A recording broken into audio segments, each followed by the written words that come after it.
There's also 1 in 6 men comes from that same source, but you have to acknowledge that it also includes such minor things as a push or a slap, and indeed it might have been somebody who was just pushed or slapped just once, and that would actually go down as a statistic. So I think that the 1 in 6 men and the 1 in 4 women is actually grossly overinflated, grossly. I don't think the 1 in 4 women have experienced domestic violence at some point in their lives is a valid figure, because apart from anything else, it was actually taken from women in refuges. There were no control groups. It isn't a proper analysis. Does that mean that, of all of your friends, a quarter of them are being abused? And she went, well, no, I mean that over their whole lifetime, so not any given time. I said, okay, and what exactly counts as abuse under? What do you mean by abuse? Because this seems like an epidemic of what's going on. And she said, oh, well, it means, obviously, knifing and stabbing and stuff, and murder, obviously, punching and kicking, and then also name calling and ignoring and stuff like this. So what it actually boiled down to was that over that whole spread of things, it meant that 1 in 4 women over the course of their lives will be ignored for a period of time by their partners. When I asked for a definition of domestic abuse, I said that I did not consider that a one-off aberration that might have happened 15 years ago, where my wife slapped me round the face because she lost her temper that day, and it had never happened before and it had never happened since. I said, I really don't put that into the same category of domestic abuse as somebody who's systematically abusing somebody else, like on a daily or a weekly basis. Government figures published as recently as January 2000 announced that men are equally likely to be victims of domestic violence, and overall, the prevalence of domestic violence is very low. 4.2% is really not very much. In light of this, why did the Scottish Government pay for a series of TV and poster adverts stating that 4.2% does not constitute a constant threat or anything like it? If the adverts were instead stating that people were under constant threat of being murdered in their beds, it would be condemned as scaremongering. I'd often said to a man, when you hit her, who do you think was in charge? When he stopped to think about it, he'd say, once I'd hit her, she was in a powerful position, because then I would plead and beg and ask for another chance. So the perpetrator became the victim became the perpetrator. You see, it's complicated, but we never really discuss it.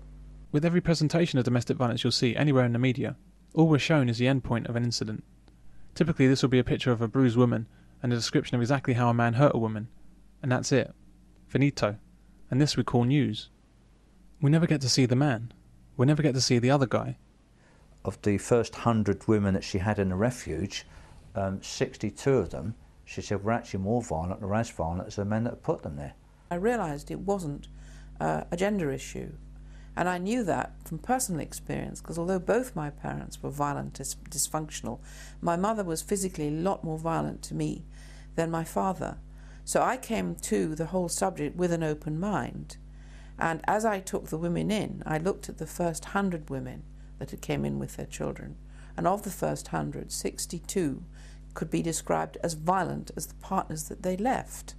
So it never has been a gender issue, but the political problem at the time, which is something I've never been able to get out into the open, is that the feminist movement, having formed itself in late 1969-70, never got the kind of support it needed financially, because it was so extreme. Up till then, the women, they were burning their bras and doing all sorts of silly things, making fools of themselves, and they were a joke. But then finally they hit on the topic that gave them the credibility they so badly needed, and it also gave them the funding. I knew the moment that I started taking in women and children that it would be hijacked. They were very, very highly organised Marxist groups of women of one sort or another, and sure enough, in 1974 we called a very small conference to encourage other groups to set up refuges. They invaded it. All they came, literally walked into the hall with all their leather gear on and all the rest of it, up on a platform, shouted and barracked. They had all their placards outside, all men are rapists, all men are bastards. She said they were quite violent women. And began a voting system which by the end usurped our position as the national organisation. and took it over. And the tragedy was that from then onwards, these lies and false figures and statistics have been disseminated internationally through the Western world, and men have been deemed as perpetrators, not because they happen to be violent, but because they happen to be men. Even if we did see the man, what could this tell us? Women bruise more easily than men. Basically, for the same punch or kick, a woman's face will swell up and discolour far more impressively than a man's. So that must make her the victim, right? It's exactly the same. I mean, if a woman smacks a man in the face with a fist, he probably won't even be bruised. Majority of women are nothing like as physically strong as a man. He will be just as hurt and as abused as if he hit her. Had he hit her, she would be severely bruised. It's only a difference in physical size. Much of what we think about domestic violence seems to be predicated on three things. Women are victims, men are perpetrators. Men are much stronger than women, and so it's always wrong for a man to hit a woman. There's never a reason for a man to hit a woman. The police choose to operate under this flawed understanding of domestic violence, and is the reason why men are put into impossible situations when women are violent. In this society of ours, where women claim that they want equality with men, we have this strange idea that men must at all times behave better than women because men are physically stronger. Women in particular seem to believe this deeply. It's as if women see themselves like children, who can do whatever they like, including being violent and aggressive towards men. But men must be like the adults in a relationship. One of the main changes that has to come is that if we want to talk about any form of emancipation, liberation, equality for women, then there has to be equality of responsibility. And in a sense, the old patronising attitude that women have to be these women Virgin Marys on a pedestal. And in the beginning, nobody, certainly not judges, wanted to believe that a woman could have any part in a violent relationship. Men needed to see women in this virginal way, which is enormously bad for men and even worse for women.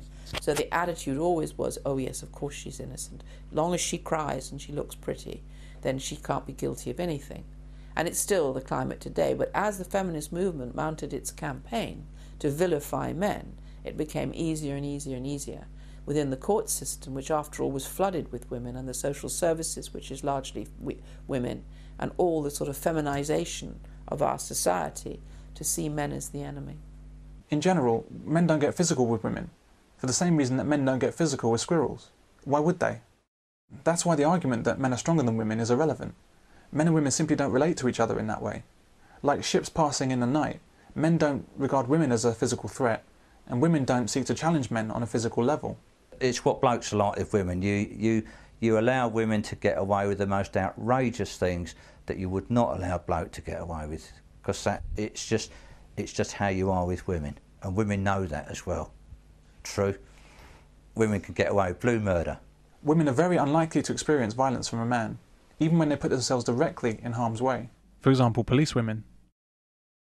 The issue when a man does hit a woman is that most likely she's decided to stop behaving like a woman and instead behaves like an aggressive man.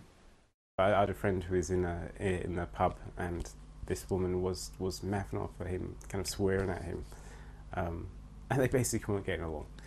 And she finally came up to him and punched him across the face, and without breaking stride, without even a second's hesitation, he gave her a full punch across the face that threw her backwards across the table. About 5 guys who were sitting there then got up, stormed towards this guy. We all had to kind of run out the pub. If a man did that, if a man came up doing that behaviour, he would know full well that he's going to have a fight on his hands. And she told us this wonderful little story with a woman that had a black eye, and she said, well, why did he black your eye? She said, we're not supposed to ask that. Well, I am. She said, why did he black your eye? And she said, well, because I'd stabbed him. Across all of media, and in our legislation, and the behaviour of the police, women have free rein to initiate violence and still be treated as the victims.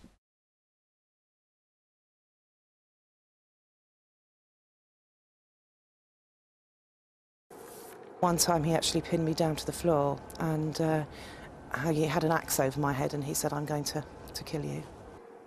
It started as verbal abuse and then turned violent. Bryony put up with it for 9 months before she sought help. Where's the story here? I thought a story had a beginning, a middle and an end. Why is it that with domestic violence we're only ever told the ending, and only a female version of the ending at that? There's no investigation or discussion into what caused this behaviour. It's like being told a punchline without being told the joke. How can this pass for news? It's human nature to ask why when violence occurs. But with domestic violence, where a woman is hurt, no one and no news story ever questions why it happened. The man is simply wrong and must be punished. This blanket prejudice is a hate crime against men. If we employed the domestic violence approach on news reporting to the Second World War, our whole understanding of the conflict might come only from studying the D-Day landings. If we looked only at that point of the war, it might seem like for no reason at all, the whole world was ganging up on one country. Poor, innocent Nazi Germany.